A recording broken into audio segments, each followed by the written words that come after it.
You're listening to Fishing the DMV with your host, Thomas Ahrens. Fishing the DMV is brought to you by Jake's Bait and Tackle, located in Winchester, Virginia, and Tactical Fishing Company. If that doesn't get you jacked up, I don't know what will.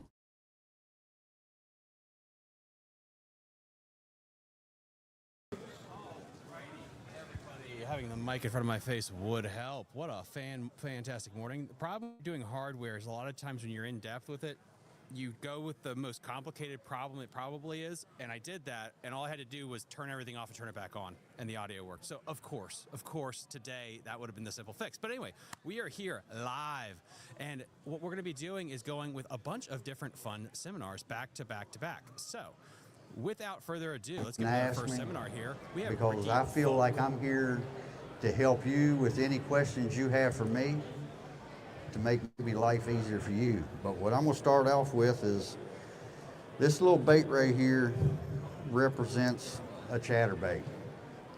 But what Tiger Crankbaits and us did was we put an arm on here and put an underspin on it. Now, we've been playing with this probably for about a year and a half, and we've pretty much got this thing down to a science. There's 22 strands in this bait. And what I like to do is everybody has their favorite trailer that they like to put on a chatterbait. Well, I prefer a Zoom Ultra Vibe. Now Tiger's got some over there that, you know, they just for this bait, but I prefer the Ultra Vibe because there's a lot of things you can do with an Ultra Vibe.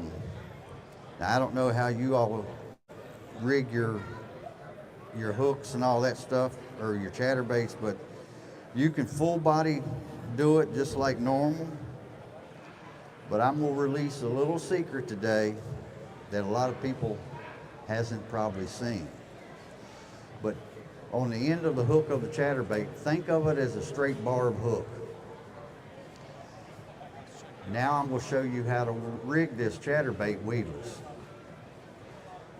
Rig it just like you do a straight shank hook, and only put a little bit of the head in.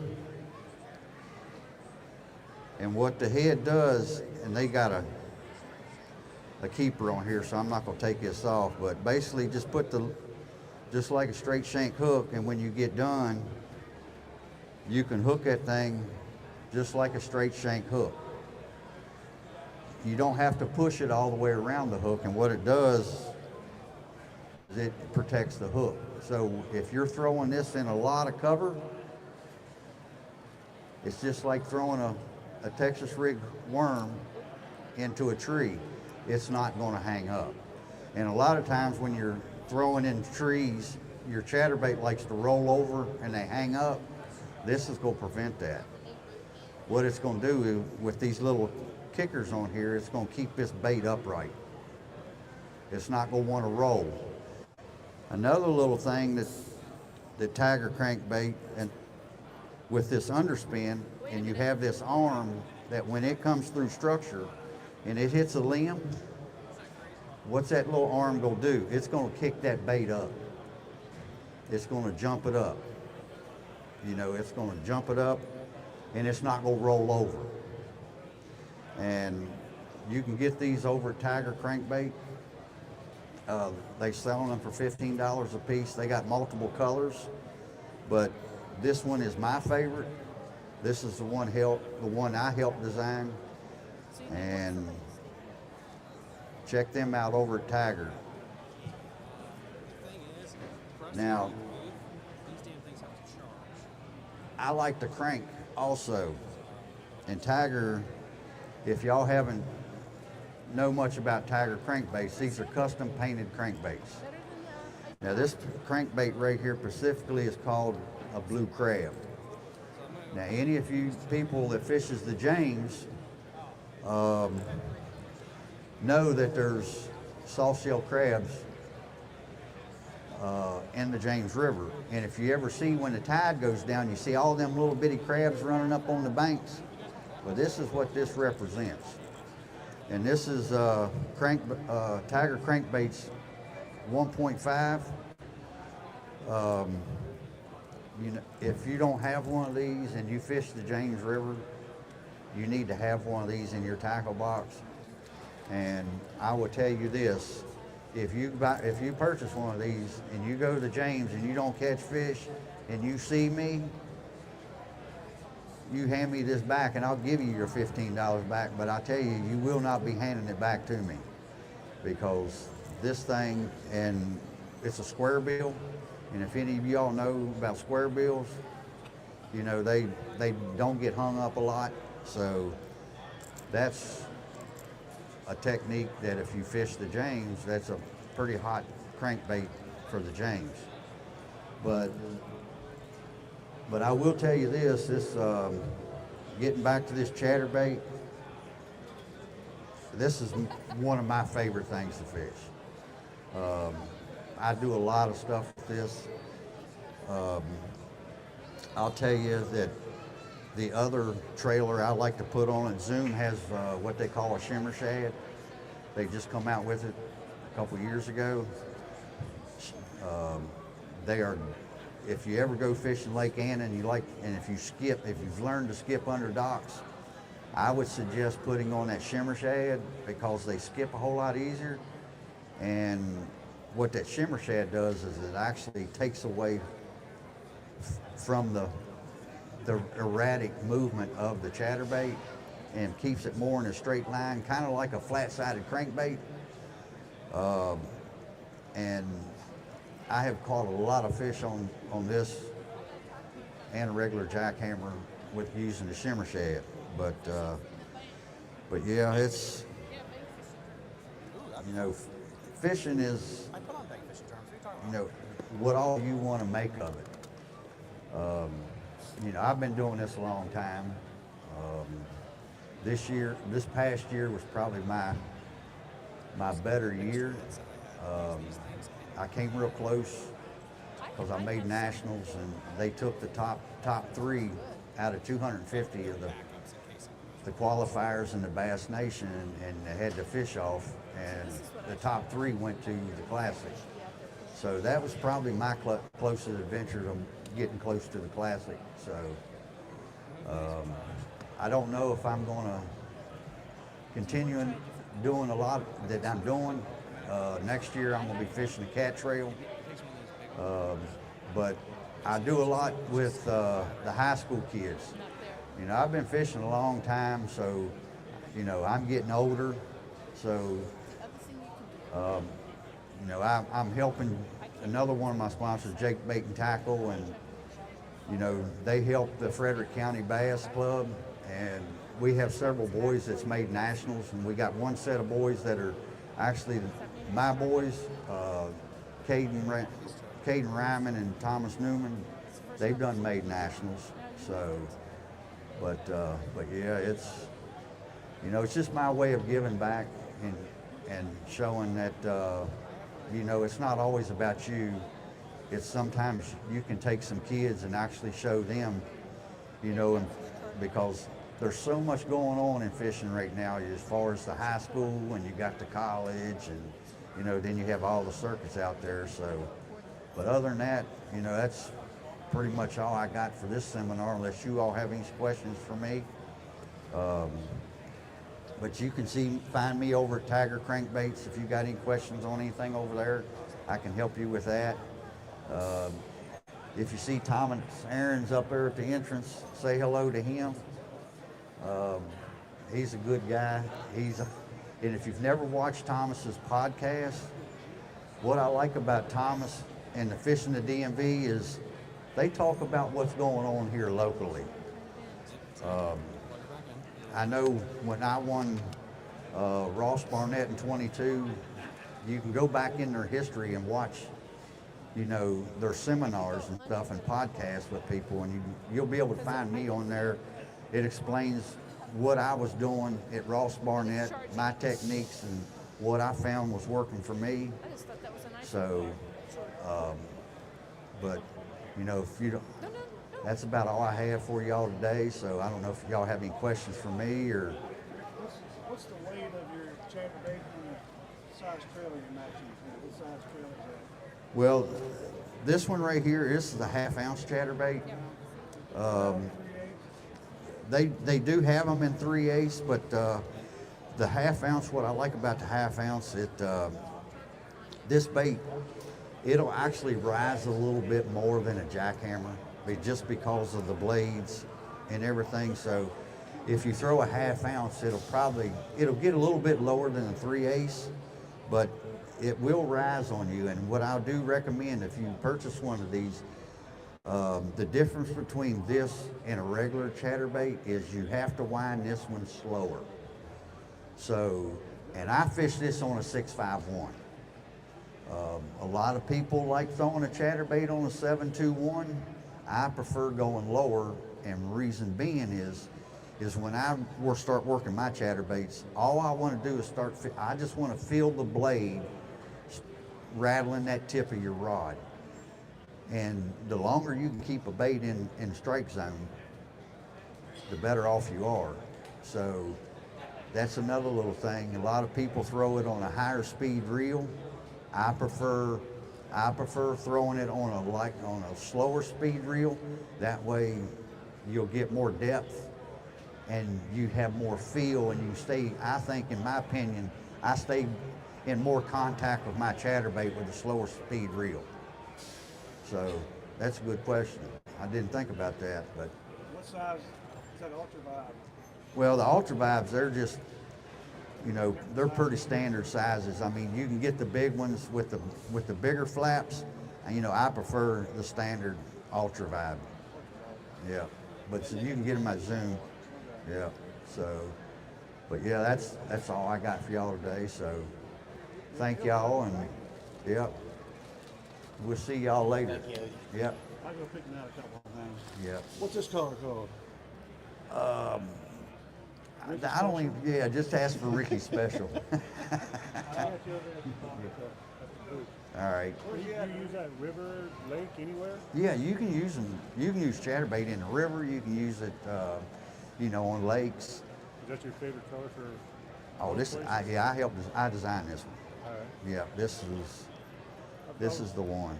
I was listening to that podcast. I listened to that as well, but I hear him talking about using pink in the river, not much a smallmouth. Yeah. like that. Well, I have another color also that I throw that's got pink in it, and it's black blue with pink. Mm-hmm. If you've never thrown a black blue pink jig, you need to try it. I'll try it out. I'll come over there to your. Yeah. When we get over there. Huh?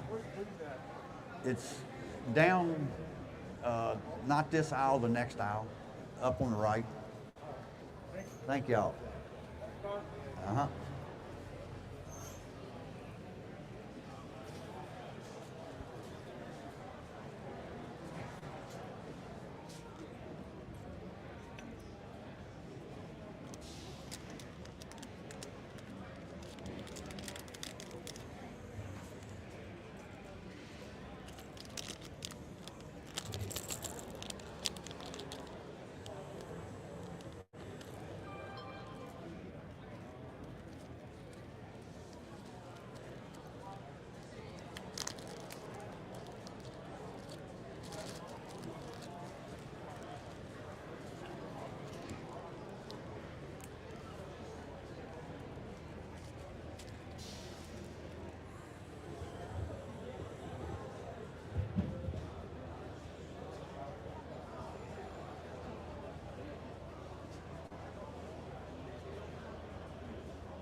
chat.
Testing 1, 2.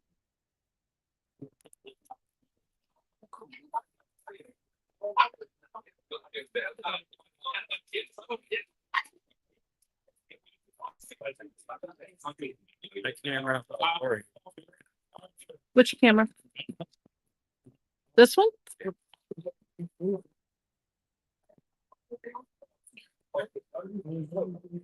So what exactly is this one?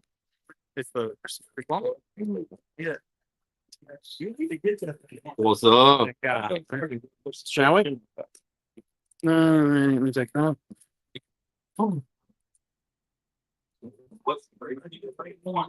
I didn't. Yeah, I'll get it. If I know it, I got phones.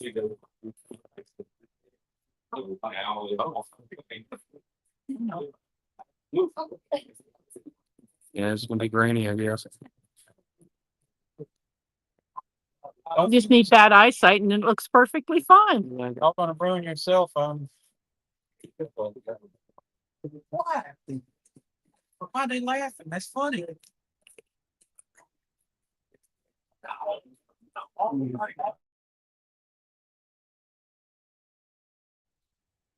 right, say something. You want to be famous? Talk. No, good morning, everyone. Augusta Fishing Expo, Fishersville, Virginia. 2 days. Day one, the place is packed. The parking lot is packed. It's probably the packest. It's probably more cars out there than I've ever seen in one of these. I guess the weather's bad. It's 19 degrees. So, but the heat's on here. So come on out. Vendors from all over. Food. I saw giant cupcakes. Lots of tackle. And Girl you Scout name it. cookies. What's that? Girl Scout cookies. Mama said Girl Scout cookies as well. So if you're hungry, we can feed you. If you're looking for tackle, we got you covered. So everything you need right here, Fishersville, the Augusta Fishing Expo. I'll hand the mic back to the main man. There you have it, guys. We have Brian from the Basscast. I know it's a little grainy right now. We're trying out a brand new gimbal. He's very thrilled about it. So let's just start doing the old walk around here. So camera goes first. We are here walking around, taking a look at everything right now. Yeah. Let's see. Let's see. Oh, he's all right. Let's see first. Yeah.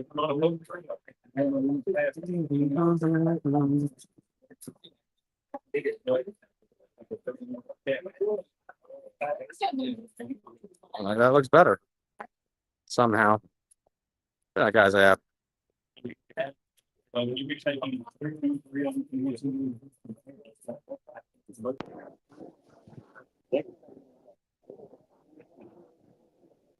right, perfect. Oh, you're yeah. All right, everyone. Please let me know how the audio sounds right now. We are live here from the Augusta County as we're doing our quick little walkthrough, just taking a look at everything right now. You can have this mic too, so I can talk back and forth to you. I give you a look. Please let me know how the audio is. How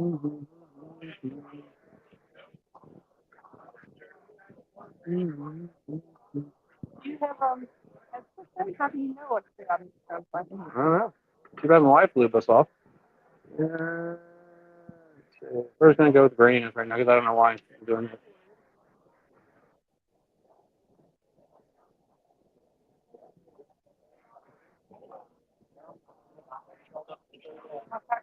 Nope, just going to just do a quick little walkthrough right now, just to check everything, make sure the mics are working.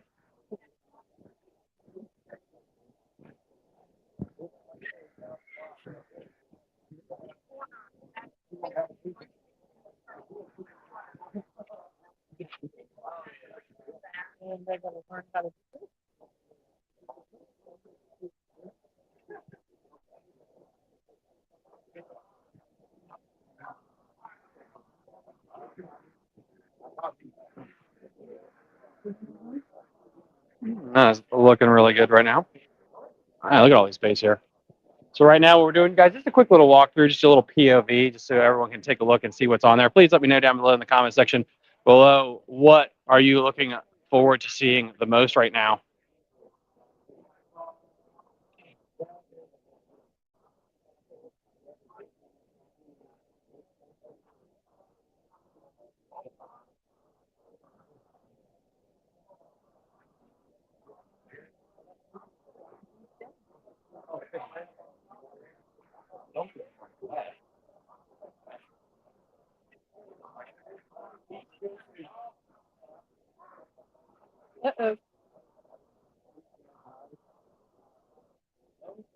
I broke it. Broke it. I got it too out of balance. So should we walk back and stop fiddling with this thing right now? It's you turned it off.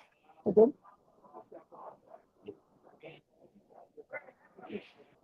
Yep, it's dead. All right, cool. So let's walk back and hold this like that. Great job.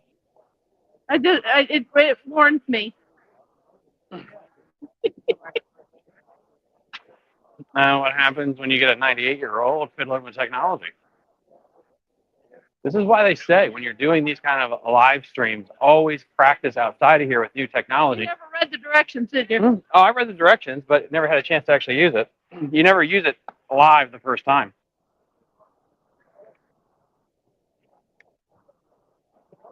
High quality stuff here. High quality stuff. It warned me.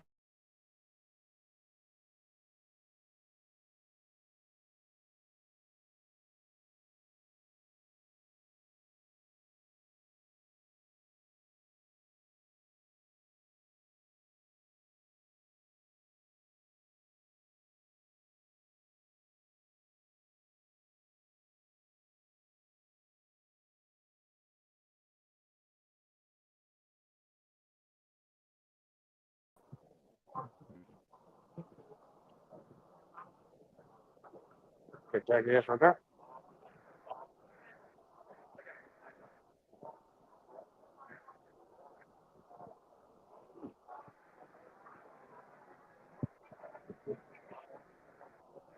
Okay, we're back. No, we're doing this. That was fun though. I just want to do the toggle.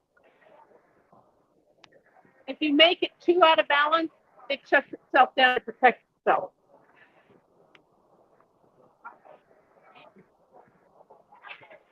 Wait a minute, I'm powering it down.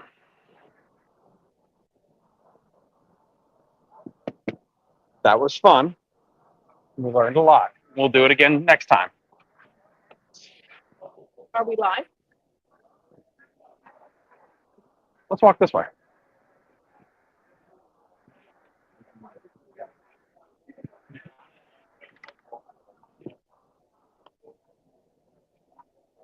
All right. What are you looking forward to seeing the most? Put the mic up to your face.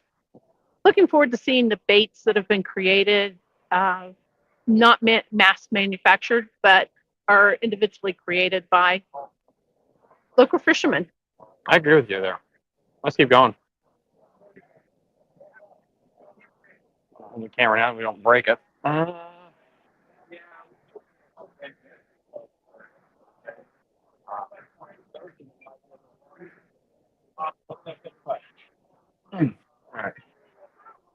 All right, now we got the man, the myth, the legend. This guy owns almost every crankbait in the world.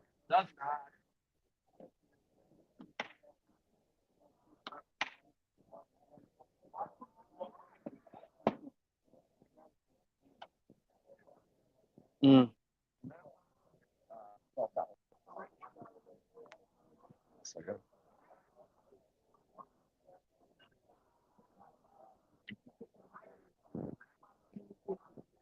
No, the fly is fine. I was trying to get the picture cleaned up.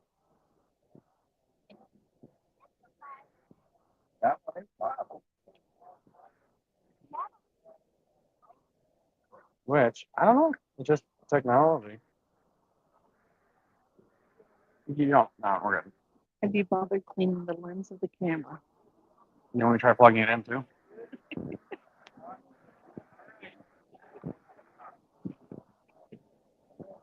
No, screw it. Anyway, it's just going to be bad.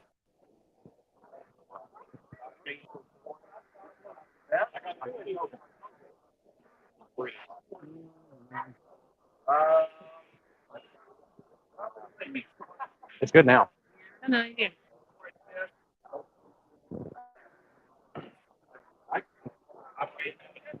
He's talking to this man. Yeah, and you can't put a camera in a child's face. No, but you can. There's laws against that. You can to him and say, now that you're talking to the young patron, what would you recommend as a good starter bait? If you want to put the camera in it, go for it. Go for it. This is peak cinema.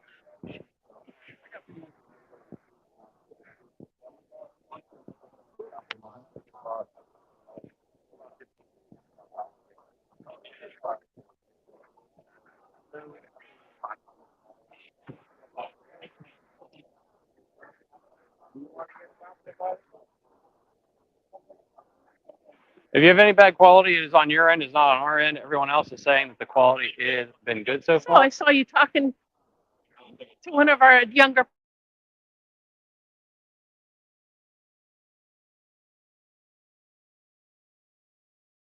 Or beetle spin, something small. I got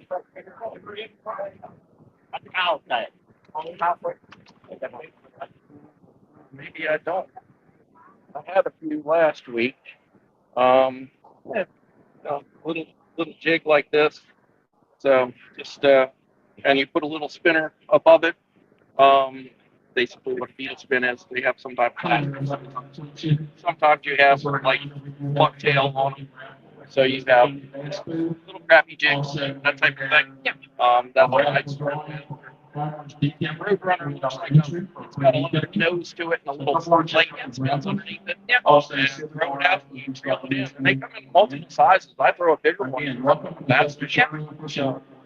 But for little kids, something like that. That way they can cast it out, reel it in, keep them busy. Yeah. Versus just sitting there waiting for the bobber to go under. They get a little bored with that. But if they're actually casting and, and then they can go out and practice, give them the rod and reel, say go out in the backyard and, Yep. Practice your casting. And that way they can, or in the wintertime, if you got a basement, they can sit there and put a can in the corner and have them, practice with that. Perfect. Keep them busy. Thank you. So, Perfect. All right, we're gonna walk on back here. Live up here.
Get everybody's attention. Seminars for Martin Bill at 11 o'clock. Martin B. Seminar stage at 11 o'clock. And in the back, Outdoor Expo.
Gimba, we were doing a walk around and I did something and Gimba it always stays balanced. Got crazy, so it was flipping people around. So yeah, Tommy struck.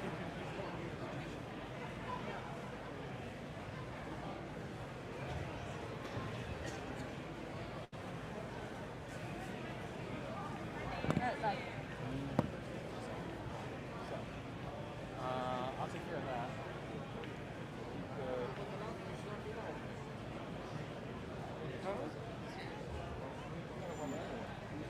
Yeah, I was looking for the.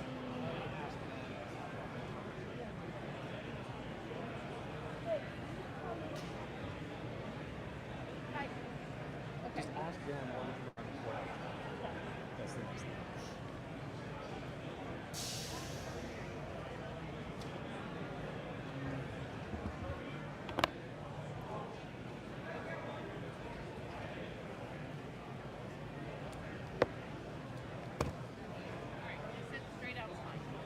Okay, well then let's just start running the cord.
Tuesday seminar starts at 11 o'clock. And Martin B, come on back. Listen to the seminars. Martin B at 11 o'clock.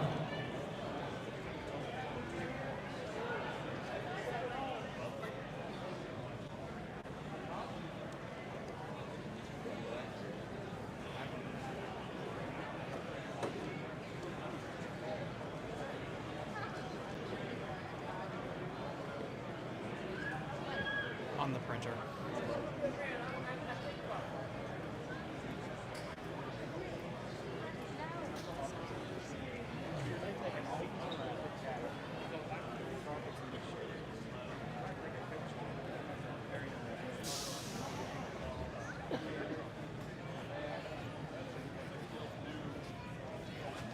Can you give this to him? Sure.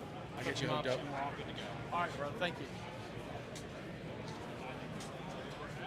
Did Ricky take the headset with him?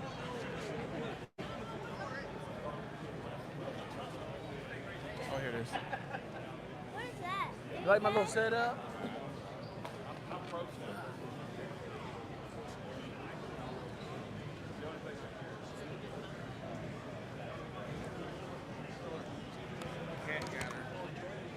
I'm gonna say 99.5 on dude. That's all she was doing. But he was asleep. Say hey, BG.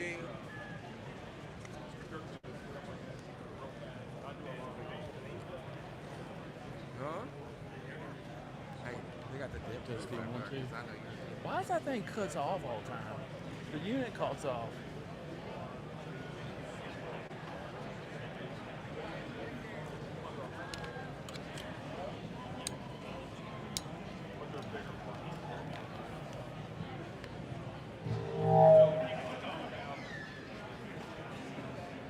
Testing 1 2 test.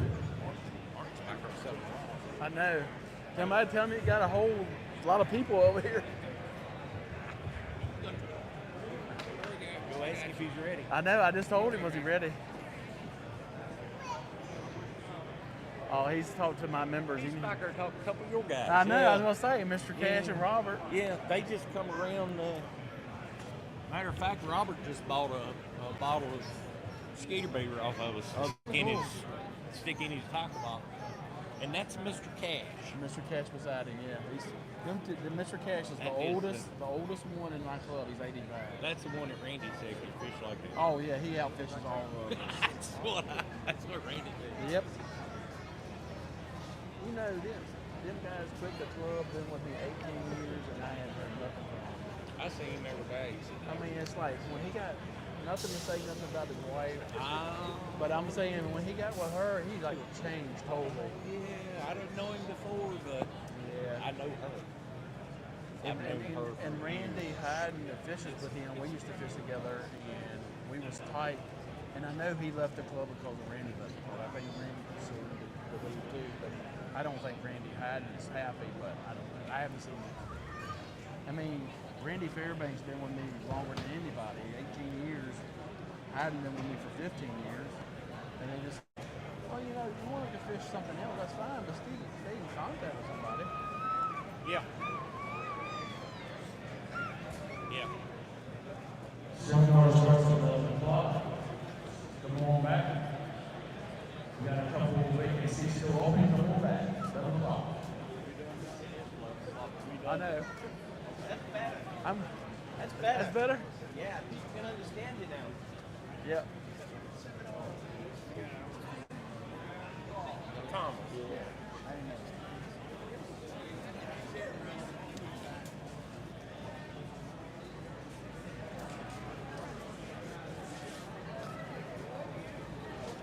I'm gonna steal him, Mr. Cash. 75 hours of. Yeah, it's time for him to go to work. He's got a whole full house over here. 75 hours or 17 hours straight of interstate. This built with. Huh? No, but I don't mind that drive because the only thing about you follow is they drop you off in Tornado Alley in tornado season. I saw 3 last time I was down there. Yeah, 1 touchdown and was in between me and the boat ramp. Oh, that's right. Yeah, one touchdown. It was between me and the boat ramp. I'd never had that experience. Is this how it's supposed to go, like this? Does this look right? All right.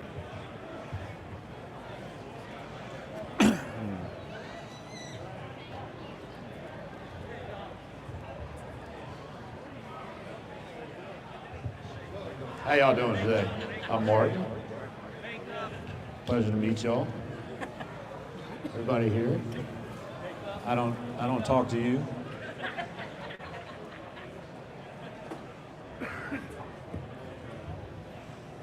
Too many Masons around here.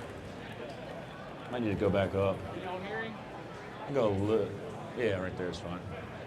Am I supposed to stand here? You can, you don't have to. Now I'm towering down over you. Yeah. Hi guys, I'm Martin Villa, professional bass angler. I live about 15 minutes from here in Crozet, Virginia. It's kind of cool to see this. It's a room full of like-minded people. We all got that disgusting habit called fishing. And today, last night the missus wanted to know what I was going to talk about.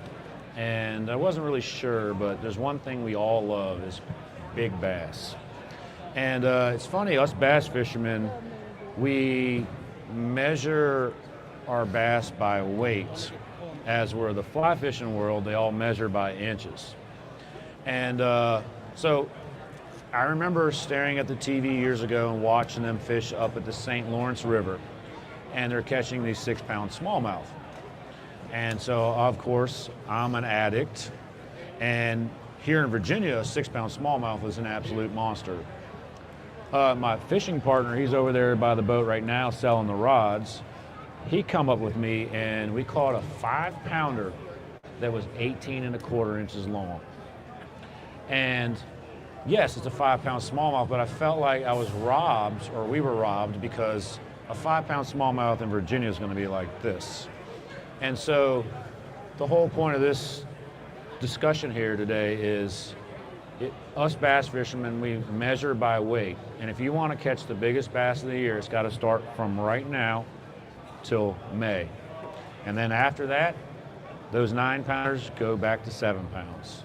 And so a winter like this, where everything freezes over, is actually really good because they don't get pestered. One of my favorite fisheries is right there in Charlottesville called the Rivanna Reservoir.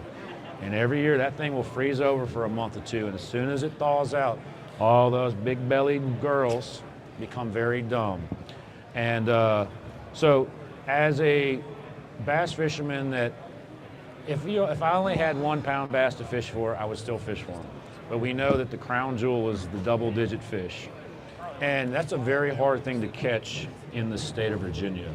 Actually, anywhere. I just got back from the St. Johns River, and we saw, in a span of 2 days of practice, maybe 6 or 7 bass between 10 and 12 pounds. I never saw a 30-inch bass in my life until the other day. And one of the other pros, John Cox, I don't know if you guys know who he is, he's a Bassmaster Elite, but he lives on the St. John River, and he talks about catching a 30-inch bass that had all bellied up. They don't know how much it weighed. But as far as the big bass in the state of Virginia, there are a handful of places in this state where the double digit exists. Now, if you're not trying to go fish these giant fisheries, the best places to catch that big one is in that farm pond down the road from your house. Big bass are like big whitetails. They need to live a long life to get big. And anytime a bass gets 10 years old in a public fishery, he's been caught before, he's been sonared before, he's probably been dragged back to a weigh-in. And so if you can find that fishery, that 10-acre, 6 to 10 feet deep farm pond, those are the crown jewels in Virginia. And the other thing too is, if the odds of running into a 10-year-old bass in a farm pond that hasn't seen a lure is usually greater. Usually when you go to a new fishery or new farm pond, you go around at one time with a spinnerbait. If he's there, he'll hit it. And there's nothing more exciting than fishing a new piece of water. But outside the farm pond world, when we start talking about the pressured lakes, Lake Anna is obviously, there's YouTubers down there catching them. If you look at the winter series, it's the land of the 6, 7 pound fish right now. Those 6, 7 pounders are any other time of the year 4 to 5 pounders. And so if your goal is to catch that 8+ or that double digit, if you don't get it done before the beginning of May, it won't happen. Smith Mountain Lake is Virginia's best lake. And if you've paid attention to anything on the internet the past couple of years, they're catching 11s and even some 12s out of there. The tiger bass stocking has done a phenomenal thing. And the thing about Smith is it's so vast. It's only like 22,000 acres, but I think there's nearly 500 miles of shoreline. So the fish, they have standing timber. So the fish have a place to go hide, essentially. And that's how they get big. Down in Florida, we just fished a tournament at Okeechobee, and we finished second. We just fell short. Hi, guys. We fell short, but an Okeechobee 10-pounder is only 8 years old. As when you go further north, a 5-pound bass up in New York is like 15 years old. So to catch a real giant, you need to be in an area or a fishery that has a good food source that allows a growth rate. So at Lake Anna, the tiger bass that they're putting in, they put them in about this yay big. 3 years, they're 5 pounds. And so you have a remarkable growth rate. That's the same thing with Smith Mountain Lake. They actually probably grow a little faster at Anna because it's a power plant lake. But if you're not a tournament angler and your goal is to catch giants, there's one lake in this state that has it, and that's Briary Creek. Briary Creek Reservoir is the land of the giants. And I travel to Tennessee, South Carolina, Georgia, and everybody talks about 10-pounders. And, you know, like O.H. Ivy is a famous fishery in Texas. And they've got Florida strains stock in there, but still, they've maxed out about 16 pounds there. Briary Creek's lake record 16-1. And they still catch 12, 13 pounders out of it. If you've never been there, be prepared to hit your trolling motor on trees. It's just full of standing timber. But they've kind of followed what Texas is doing. Everywhere you go in Texas, there's Texas strain or Florida strain, standing timber.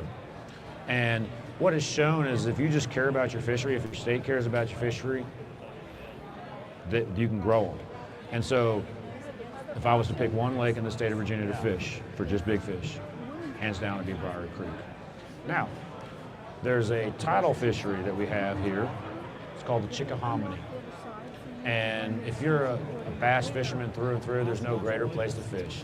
You got lily pads, you got hydrilla, you got boat docks, cypress trees, more cypress trees, and more cypress trees. And every year there's 12-pounders caught in that thing. If it was not to, if we were just to close it up and not fish it for 2 or 3 years, there'd probably be some 14s come out of there. I know the Game Commission shocks teen fish out of Chickahominy Lake. And that section of the Chickahominy, I would say the last 5 or 6 miles below the dam, there's more 10-pound fish in that one stretch than pretty much anywhere else in the state of Virginia. Now they're fished for, and they're tidal bass, so they don't always want to cooperate, but when they do, I've seen years down there in the past where there'd be 7 or 8 fish weighed in over 8 pounds in the tournaments there, and 6 of them would come from that one little stretch. Now, as far as catching those fish, there's obviously everybody here that loves bass fishing knows about forward shooting sonar. And it's not just all of a sudden there's a group of young generation kids that are enlightened in big bass. If you just look on Facebook or Instagram, there's some young kid holding up a 30-pound sack no matter what. It's the sonar. It's skill to it. I'm not saying that it's easy. And as you progress in your forward shooting sonar game, you'll go to these lakes that are heavy, that are fished a little bit harder. The bass have gotten real smart to them. And actually, honestly, from my experience lately, when a fish is swimming freely and you hit him with your sonar, he either swims away from you or he comes right at you. And I mean, the lateral lines on a bass, they can find a little gizzard shad that big in water visibility of 2 to 3 inches. Most of the time when you go to the upper end of a lake, and that's typically like the place that the biggest bass in any lake live are usually at the upper end of a lake. And it's usually on the, if you were to go to a lake and like research the way we used to do on a map or Google Map, you look at the one stream or river that comes in that has farmland. The old saying, farmland lost forever. Well, the stream that has the farmland is where your big ones are because the algae bloom. We hate algae blooms as swimmers, and obviously Smith Mountain Lake and Lake Anna has a problem late summer, but it's exceptional for the bass. And your large bulk of gizzard shad will come to that algae bloom. And the biggest predators in your fishery are eating gizzard shad this big. And it comes to glide bait. I was actually talking to one of the guys earlier about glide bait fishing. We grew up fishing small stuff, so like this glide bait is like 6-7 inches long. It seems like a big bait to us. And when the bass are on a feed, that's the one you want. But the actual 8 to 10 inch ones have more draw power. And it's just programming the bass that there's this wounded big gizzard shad coming here. He has to come check it out. Now, whether or not he hits it or not, but if I was to say there's one technique that's superior than every other technique in fishing, right now it's with forward shooting sonar and a glide bait. If you're fishing a tournament and you see some kids over there that's got nothing but glide baits on his deck, prepare, that kid's gonna beat you. And they don't always hit the glide baits, but they will always come check them out. And outside of like an intense tournament day where you have the clock ticking on you, there's nothing more fun than throwing glide baits. Last year I experienced a mega shad kill at the Ribena Reservoir, and there was these 6-8 inch shads, and I think one day I had 17, like between 4 and 7 pounds on glide bait. And so like the Chickahominy River system, the glide baiting there is winning everything. And the Chickahominy has straight Florida strain bass. It looks like Florida fishing. And they have, in that 6 miles of river there, they thrive. My personal belief is that the 8-pound fish that are there are not 10 years old. And so I was to say there's many different glide baits, but there's one called the Bigs. To me, and this is, I'm giving juice away. This is the Bigs is hands down the best one. And I may take that statement back, because after they've gotten wise to that one, the one they haven't seen is the best one. It's like anything. They all hit one lure once. And then after that, what usually defines great lures is if they keep biting. So I don't know if you've seen this new lure out. It's winning tournaments everywhere. It's called the Koiki. It's like it's a dice style bait. It looks like something that your kid would get at Toys R Us. And I was just introduced to that recently, and I watched it, and we threw it to a fish, and the fish came at it so mad, you could tell he never saw it. But that bait may be one of those baits that fool me once, shame on you, fool me twice, shame on me. But it's catching them. So back to the big bass this time of year. With forward shooting sonar, you've got 4 things that are really going to rule the roost. The jighead and minnow, whether you're throwing a Sakamata shad, that's like the one that everybody wants right now. And I dictate what forward minnow I use depending on what size bait. If you take a Sakamata shad out of Lake Moomaw and they're all feeding on 2-inch alewives, you're going to get turned down. If you take a 3-inch minnow and they're feeding on 6-inch gizzard shads, you're going to get turned down. I fish professionally, so there's one lure that we're not allowed to use, or a group of lures in one lure, and that's the Alabama rig. The Alabama rig at Smith Mountain Lake is probably the best thing you could throw. If you want to, with or without forward shooting sonar, if you want to catch a big one from here till May, the Alabama rig at Smith Mountain Lake will hands down do it. And one of the reasons why is, and I learned this back from trolling stripers, when the water gets real cold, the umbrella, it's a larger mass. It has that draw power that I was talking about with the big glide baits. So you could throw that mag draft or your jerk bait outside those docks of Smith Mountain Lake, but he'll come out and kill that Alabama rig. And I think a lot of it is just there's too many in front of his face that confuses him. So with or without sonar, the umbrella rigs, the Alabama rigs. If I was to pick one lure from here on out, it's probably that one. Now, jerk baits, typically the month of February, if it's not froze, like everything is here, I would say the jerk bait it's big females are patient. The guys who fish really fast usually don't catch the big fish. If you notice that the guys who have all the lunkers on the wall, they usually just ball and chain draggers. They'll drag it, pick up their coffee, or spit their dip out. And that's because big bass have learned that can't escape from them. And so that's where the jerk bait really has the draw power. And a lot of times, depending on the type of fish you're at, in the spring, a lot of the bigger females will actually stay on structure all winter, and in that same structure, they might like a brush pile or a fish structure or a rock pile. But they will still lust for that kind of structure just closer to the spawning grounds.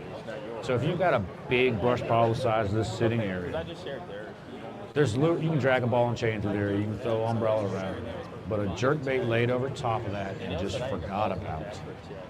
And now with sonar, it proves it even more. I've personally dropped jerk baits down on there, and the water's cold, you can see your structure, there's no movement in it, and as it sits there for 30 seconds, you'll start seeing something move. And she just slowly comes on up. Most of the time they turn it down, but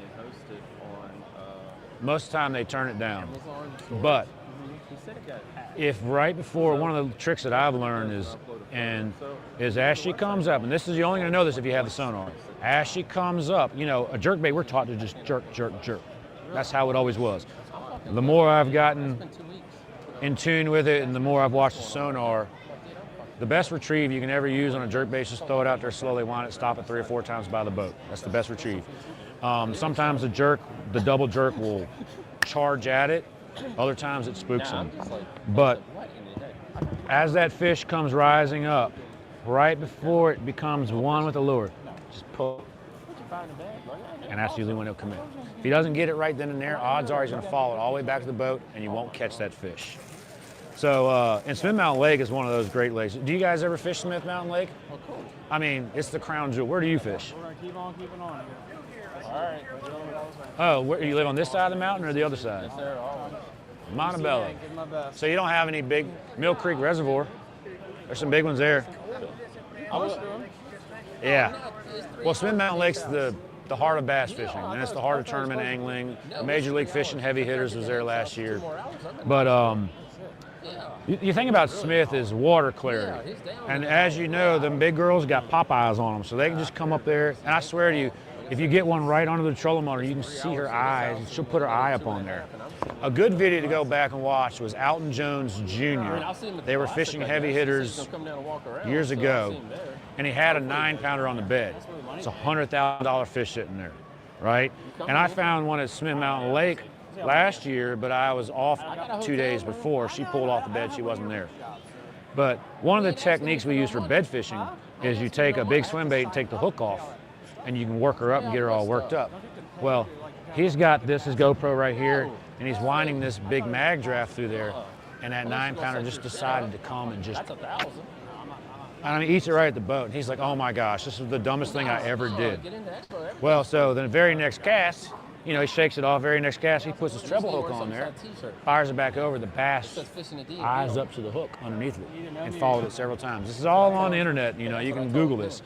But as far as your best opportunity to get a big bass, definitely if you're a good bed fisherman, that's the funnest way for me to catch them. However, right now, they're out in deep water. The sunlight doesn't penetrate. Their eyes aren't as good down there. So if you can get them in like 10 to 20 feet of water and coming to your lure, she's more likely to commit than in 3-4 feet of water with the sun on it. And another thing too is like frontal pressures. There's no better day to go catch a big bass than a February rainy or snowy day. That's when all the big ones bite. Like yesterday, there were some guys down at Lake Anna. I don't know what they caught, but I'm assuming everybody that went out caught a big one yesterday.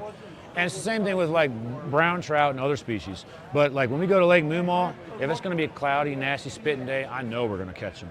That bluebird sky, you're just there to do the motions. You'll still catch fish, but because they've gotten wary, there's certain conditions that just make them more available. And so, you know, Briary Creek, your neck, I'm assuming it's froze over. Everything here is froze over. I heard Oregon Inlet was froze over. But Briary Creek, as soon as that thing opens up, you go on the nastiest, cloudiest day you can. Looking pretty good. Go throw your glide bait. Bouncing between the And satellite your and odds the of running into a fish of a lifetime are But the audio superior is good that for- time. for, Now, the old football head jig. If you don't like sonar, you don't have it on your boat. When the water starts climbing up into the 50s, the channel, rocky channel swings. Now, most of the fish may be out there ready for you to jig head and minnow them, but those big early females, usually the big females are the first and the last to spawn. And so, like, a lot of times when we're not even thinking about spawn, those alpha class fish are already on the move. They'll move up when the water's in the upper 40s. And one of the beliefs behind it is that they need to warm their eggs up. So if you have a pair of fish swimming, so Lake Hartwell a couple years ago, we were chasing spotted bass around with our sonar, and there'd be a pair. The higher one was the big girl. She'll swim right where the sun penetrates and where the sun will hit on her belly. The other thing too is like a floating pontoon or a floating dock. You want to talk about a great way, if you got like Bugs Island or somewhere, if you got floating docks, those black floaters, there's air inside of it, and once the sun hits it, the bass, the big female, should go stick up in between one of the cracks.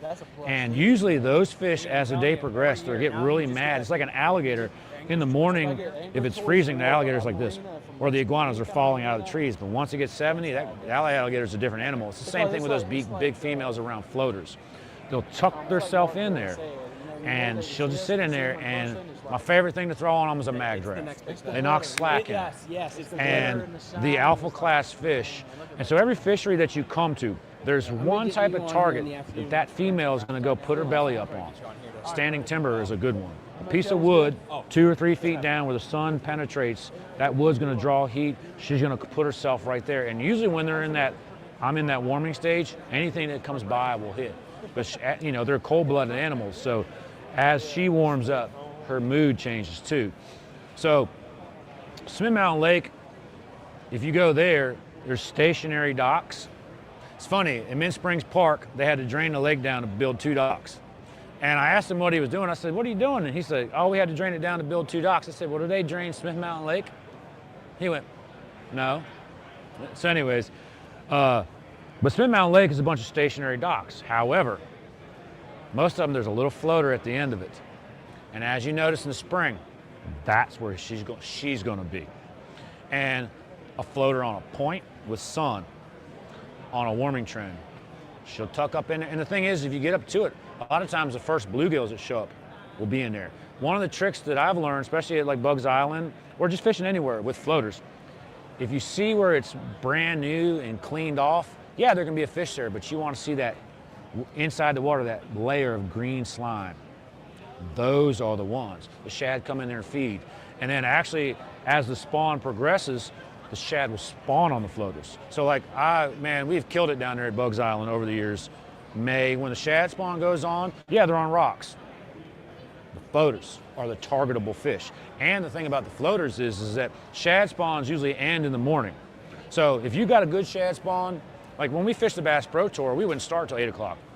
You can forget about that shad spawn. I knew people that quit the Bass Pro Tour because they could not fish the shad spawn. And usually with a shad spawn, you're gonna win that tournament in 10 casts. I've seen it done too many times. But shad spawn on a floater exists all day. And so even if they're not there like spawning, the bass is still there. And so you can target that all day. So if I was like planning a successful day of fishing, and that's one thing about fishing the Bass Pro Tour and how you misuse your day. And you know, the definition of winning when you're fishing is different things. The biggest winners are the ones that have fun. I fished the Potomac a couple years ago, and there was three ladies sitting there on a 5-gallon boat. There was a party going on, and they were catching bluegills and hooping and hollering, and I was jealous at that moment of their enjoyment. I was just killing.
Don't worry, we're going to be changing the internet again. So it looks like the Expo internet finally died. So we're going to be flipping that out for you guys here real quick.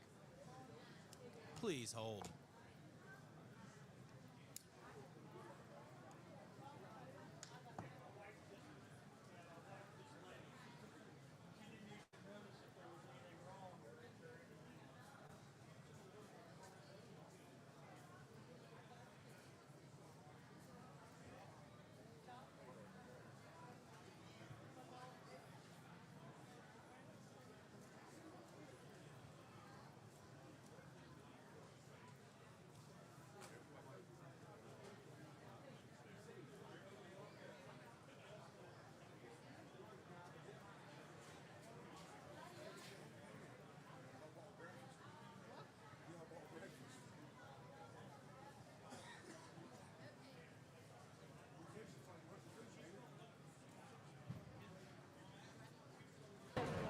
That section, the Pamunkey section of the lake, and the North Anna side, that's the most fertile. There's more 8-pounders above the splits than there is below the splits at Lake Anna. And the reason why it's so good right now is the lake's froze over all up there, so all those fish have migrated down to that one little section. And they're just waiting for the ice to thaw out, and they're gonna go right back. But the brim spawn in the upper ends of that lake are where the 6, 7, 8, 9-pounders go to. My biggest bass I ever caught out at Lake Anna was in this deep of water on a set of brim beds. And one of my buddies a couple years ago, he caught 3 8-pounders. He caught an 8-pounder 3 tournaments in a row off one set of brim beds. And it was not the same fish. And so, you know, we all love bass fishing, but there's the art of the female that's the $1 million question. And you see it in Major League Fishing, you know, they're catching 2-pounders and everything, but you can lose the art of the female because she's a different animal. Usually whoever catches the most is not catching the bigs. And so the brim spawn at Smith Mountain Lake, now that one right there, you can find a true 10-pounder on. And a lot of times you want 3 things to happen. You want adjacent to deep water, a brim bed that's actually like on the side or under a boat dock.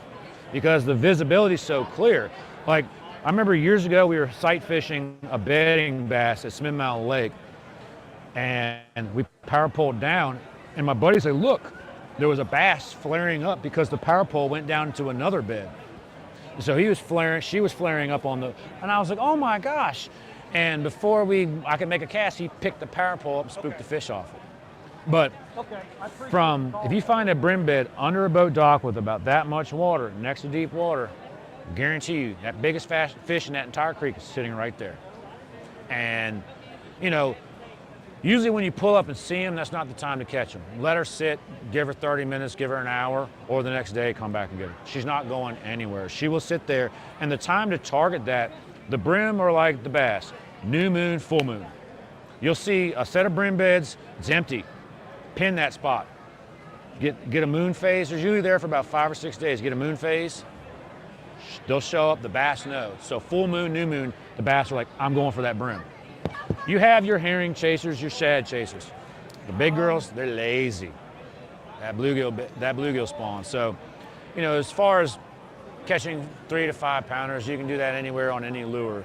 But the guys who truly catch the 8+ pound fish, they know things that the average fisherman don't. And so, like you take like little things with that, and you apply it to your different fisheries. Like I've never fished a brim spawn at Briary, but I guarantee you, you find it, there's 12, 13 pounders on there. The next state record will get broke out of that lake. They claim the Chickahominy Lake's got them in there that size.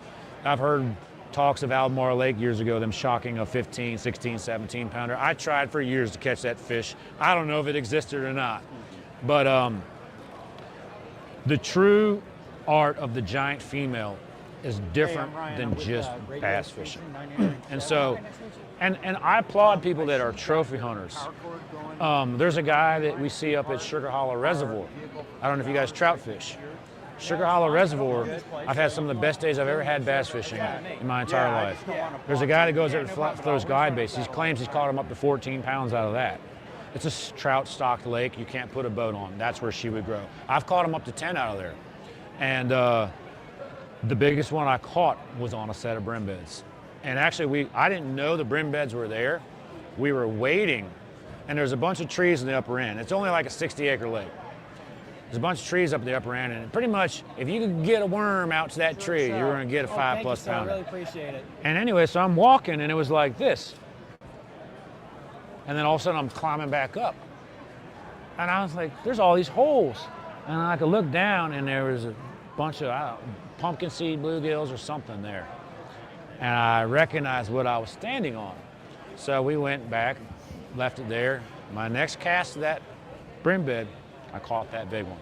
We actually caught 3 off that brim bed over 8 pounds. And so, you know, little things like that goes a long ways. So from here on out, cut your sonar on. I use Active Target. I used to use Garmin. I'm sponsored by Lowrance. I'm not just saying this because I'm sponsored by Lowrance. I have tuned my eyes into the Lowrance. Now when I go back to the Garmin, I prefer my Lowrance. And I would compare it to, like, you got a hillbilly language and you got another language. Once you understand that lingo, that's what you understand. As far as fishing for open water pelagic bass, the Lowrance is superior in my mind. And knowing how to set it up is everything.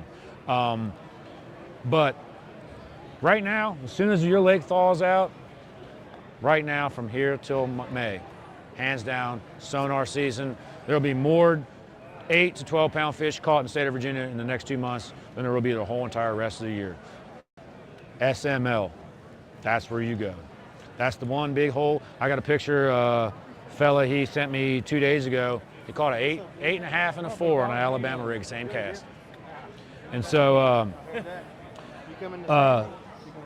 as far as like the Chickahominy system now, they don't seem to bite as well in the winter.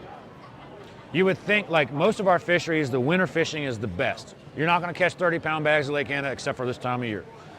It's different on the Chickahominy. And I think a lot of it's because it's Florida-strained bass. They do not take the cold weather very well. But as soon as that water starts spiking up in the upper 40s, there's two things you want to look for. Grass, the lipless crankbait bite. If you were to just go and blindly throw a lipless crankbait in the last 3 miles, you're hunting for double digits. But the next full moon, when the water gets around 50, or new moon, the yellow perch will spawn. And the biggest fish in the entire year will get caught chasing that yellow perch spawn. Yellow perch are not, they're fin fish, they're spiny fish, but they spawn recklessly. They're like in a little brothel almost, and so a lot of times you find a cluster of cypress trees on a Chickahominy. And one of the best ways you can go do is take a little inline spinner and go fish for the perch. Once you find the perch, put that rod down, pick you up a black and blue jig, flip there. And we found there was a set of cypress trees across from Diaskin Creek. On the point, if you're coming out of the creek to the left, there's an island of them. And he's here, we were here. We came up there and threw black and blue jigs in there, and chartreuse spinnerbait's another one too. And kept boom, boom, boom, boom, boom, boom. And I finally got one of them. It was a big old yellow perch spewing white stuff all over me. We ended up catching 20 bass between 3 and 6 pounds off that one little clump of cypress trees. And one of the best anglers ever on the James River, his name is Kelly Pratt. And he's had some health issues. He made the Bassmaster Classic twice from that river. And he knows that like the back of his hands. And he would agree with me that the biggest class of fish, your best shot at catching a 12-pounder in that fishery is during the yellow perch spawn. Now, there's glide baits around here. A yellow perch glide bait. If you were just to pick it up,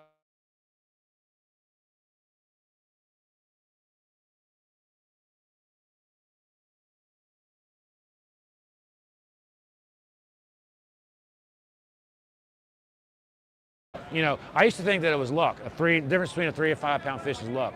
And there's truth. But the difference between that 3 and 8 pounder, there's a lot more thought into it. And as I got older and learned how to catch these big fish,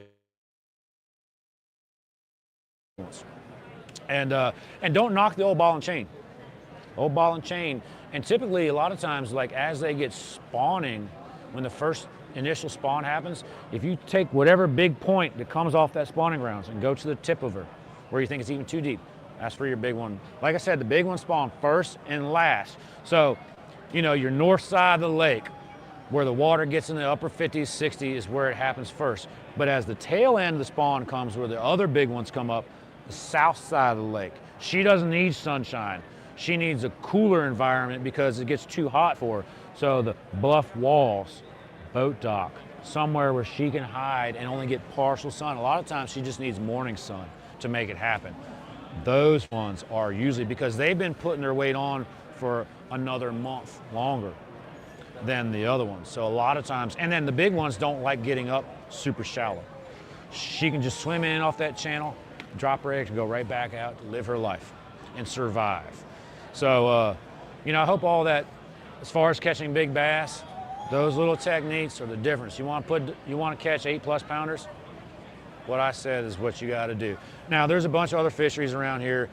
The crown jewels in the state of Virginia are the trolling motor reservoirs. And, if you can put your bass boat or your john boat in there, where you don't have high levels of comp tournament angling, we're not dragging them all back, those are where your big ones are. And I mean, if you have the tiger bass included in that equation, that's where it is. Loose lips sink ships. So when you go catch your big ones, don't tell everybody where you're catching them. I've got several honey holes that I don't talk about, and I know better. I'm from the older generation. Everybody was like, hey, look what I'm catching on this. Like here, we learned the hard way, so we didn't spill beans. But if you got something sneaky, hit me up on Facebook and tell me. But I wouldn't tell everybody about it. So, but anyways, anybody have any questions? Thank you, sir. The Lord's blessed me, so anytime I get to go out, I'm a construction worker, so anytime we get to go do some fishing, I'm like a kid in a candy shop, and I know how blessed I am. So, yeah, like I said, anybody subscribe to me YouTube, we're going to put all of our dual threat fishing tournament videos on there. So, and I've got a few guided trips coming up too. I also hit me up on Facebook. I don't tell people where we guide. My favorite holes, we talk about it afterwards. But anyways, if catching 12-inch bass is what makes you happy, then be happy. But I know as we progress, the bigger they get. Like there was one guy here, I asked his son, I said, what's the biggest? He said, I caught one almost 5. And I said, well, hopefully your next one's gonna be 6, 7, 8. Don't go all the way to the 9-pounder because then the 5-pounders aren't as, and it's like going and killing your first buck and having it be a Boone and Crockett. You might as well put your bow away and your gun away or move to Ohio. The James too. So the chick is the lifeline of the fishery. There's more big bass in the Chickahominy than it is the whole entire James River. However, the James has those equal class fish. The spring, the pits. From Dutch Gap, if you put in at Richmond, all those little ponds, the biggest ones live in the ponds that you can't fish. But as the water heats up or before they go in, you can usually catch them right at the mouth. And so the James itself is still got that alpha class fish, still got 10, 11 pounders in there. They just seem to yearn for that upper Chickahominy because of the quality of water from the lake. The lake has aquatic vegetation, everything. They don't spray that thing. So the water that's coming out of it is the most fertile water. They know, they come right to it. But, all the creeks, the Appomattox got some real big fish in there. They're hard to target as where the chick is. Like I either go to the Appomattox and I catch 14 pounds in my best 5, or I'll catch 14 pounds and then a giant. My favorite stretch of the whole entire system would be above the Appomattox to Richmond. Those jetties that stick out, some absolute monsters get on there. And, they're hard cover fish as opposed to the chick where like he could be in everywhere. And so a lot of the river section where you're talking about is it's simpler. It's either a jetty, a laydown, a point.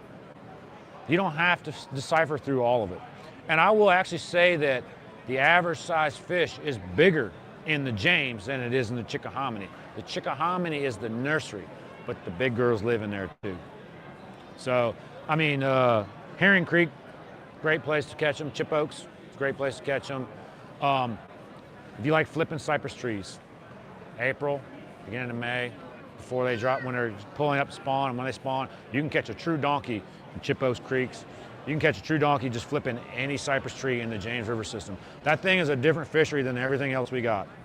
And we're blessed to have that thing. The Chickahominy is the heart of Virginia's bass fishing, that whole system. But if you're gonna, as far as a public fishery, to catch an 8-pounder or better, because there's farm ponds where you can go catch 10-pounders. Catching a public 10-pounder or 8-pounder is a whole nother animal. The 2 best fisheries, James, Chickahominy system, Smith Mountain Lake. Other than that, Anna's good. There's some huge ones at Lake Moomaw. There's some absolute tanks over there. And Lake Moomaw is probably my favorite lake to fish. But to catch the double-digit bass, they're in there.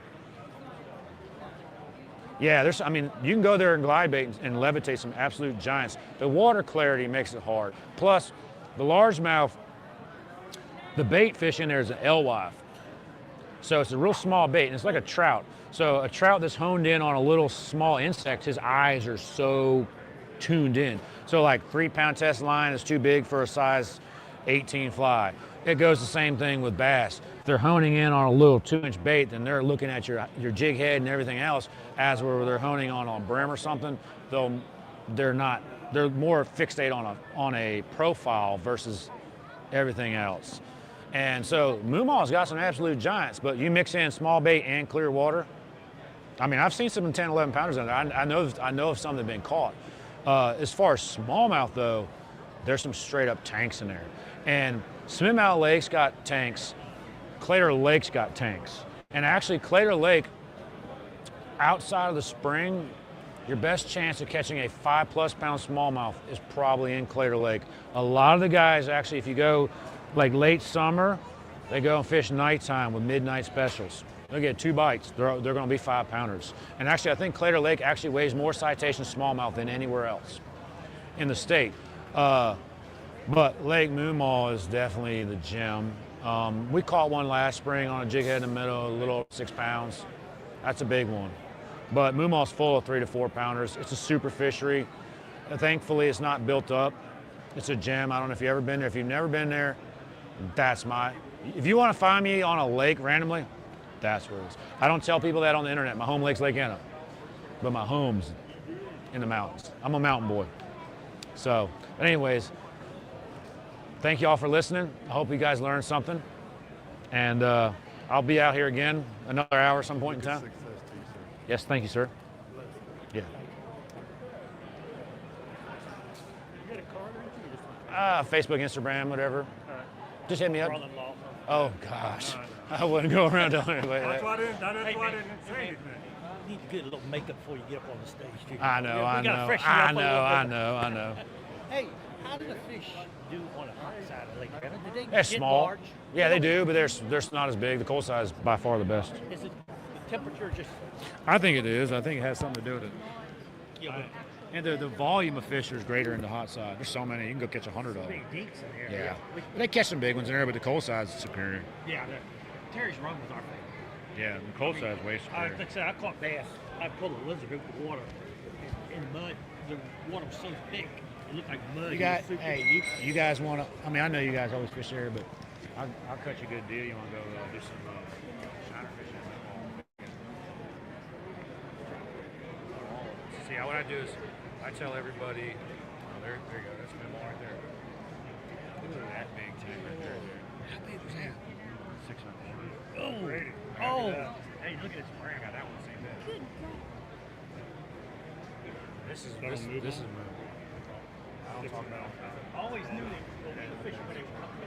That's like pulling in a bass. That's like that. Like a shad. Or big brain. Look. This right here. But I got it. Yeah. Usually like on my.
You're listening to Fishing the DMV with your host, Thomas Ahrens.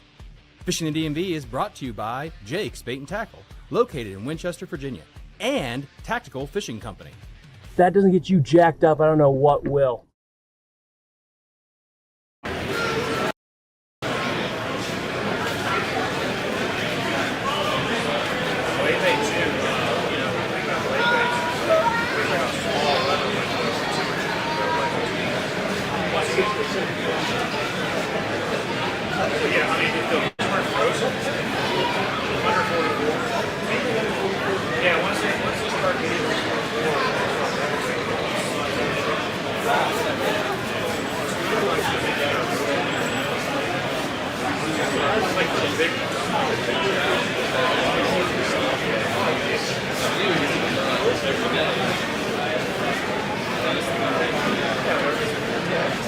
Yeah, there's a lot more to tell too. You don't know what it plays level. Irish really big. Right next to the right.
The old days, Florida bass.